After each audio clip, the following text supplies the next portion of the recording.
I wanted to reinvigorate my love for filmmaking. I wanted to get back into a job which was going to be the most enjoyable and really sort of get my creative juices flowing again. And so when I heard that Guy was doing this, it was an immediate draw. For me, my most enjoyable job has probably been The Man from U.N.C.L.E. with Guy, and arguably my best job as well. And so the opportunity to come back on to a project like this, to work with Guy, with this sort of subject matter, was a no-brainer for me. And so I jumped in with both feet very eagerly and very happy to be here.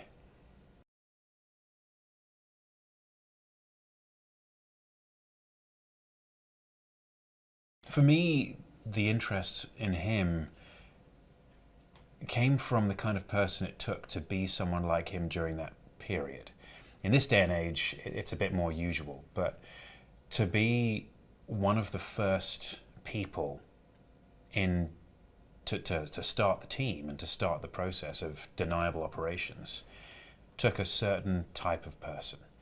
And that's what's fascinating about him. I have a lot of friends who have served in those sort of units, and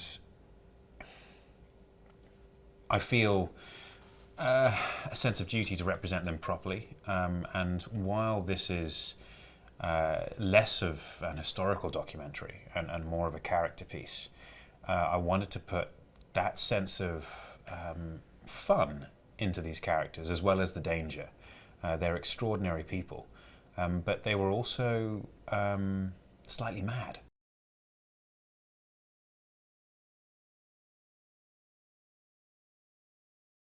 The mission in this movie is so important because it was about removing Nazi Germany's U-boat dominance in the Atlantic, and by U-boats I mean submarines.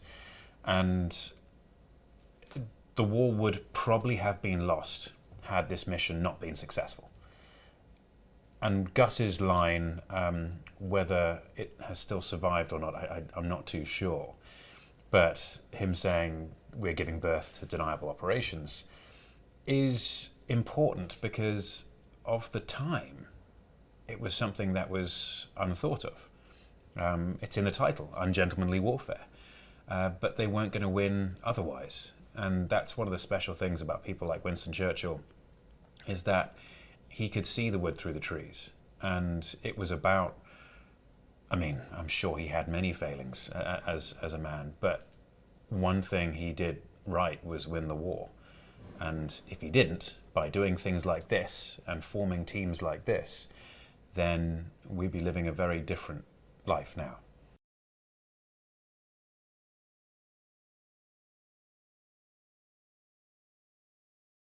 Operation Postmaster was an incredible plan because, as I say, it removed Nazi, or it stalled Nazi dominance in the Atlantic with their submarines. They were an absolute terror on any of our supply chains and any of our warships.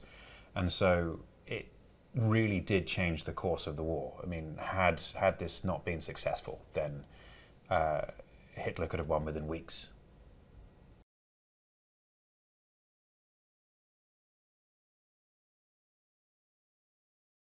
Alan's wonderful to work with. I've been looking forward to working with him for a while. I saw him in Ritchie and thought his work was absolutely fantastic in that. And I was keen to see what kind of actor he is. And he's a very intelligent actor. He's very thoughtful. He's done his homework. He cares. He's subtle. He's nuanced. And that's a pleasure to work with. And he's also very funny. He's a lovely chap and lovely to be around on set. So yeah, I'm looking forward to working with him again someday.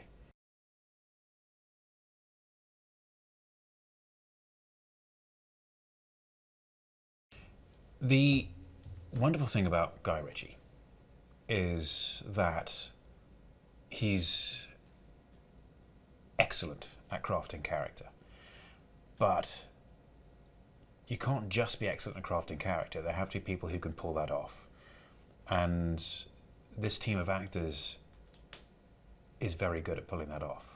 They bring their own little piece of something to each of these roles which make them unique and not just a carbon copy of something that Guy is trying to portray. Everyone has their challenges as a character, and everyone fills their role so wonderfully, and it's great to see. I mean, working with Hero in particular has been a real pleasure. I think he's the youngest of us by a fair margin, and there's some real talent there.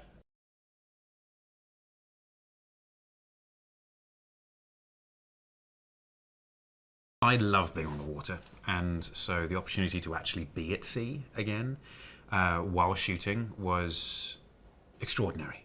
I think in this day and age, one would normally expect to be on a green screen stage and at most on a gimbal, but not even that, maybe just a bit of camera movement like this.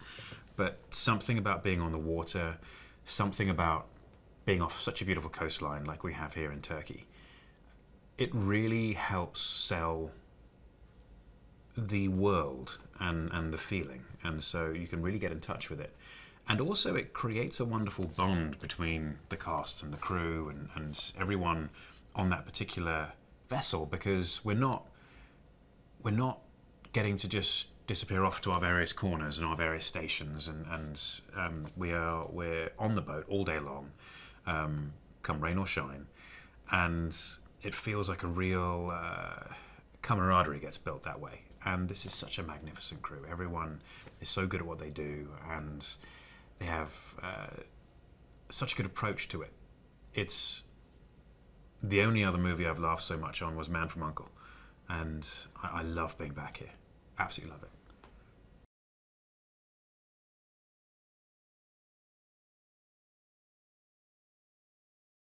I think Guy Ritchie's brand of creativity will bring something to this that will make it, and I'm not saying that historical documentaries are unwatchable, but they can sometimes come across as information.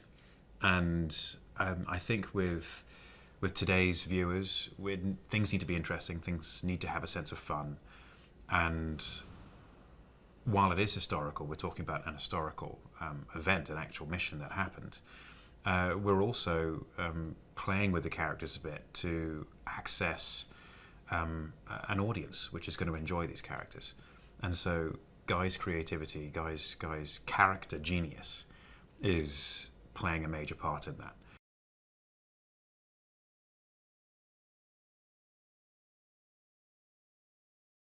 Expect a characterful, fun ride.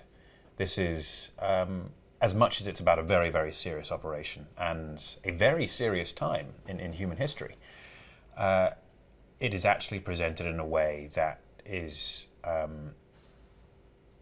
devil-may-care sort of attitude of these extraordinary individuals.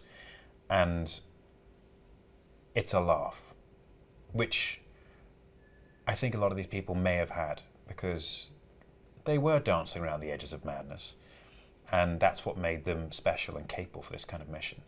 And so people can expect to see unusual characters doing bombastic things.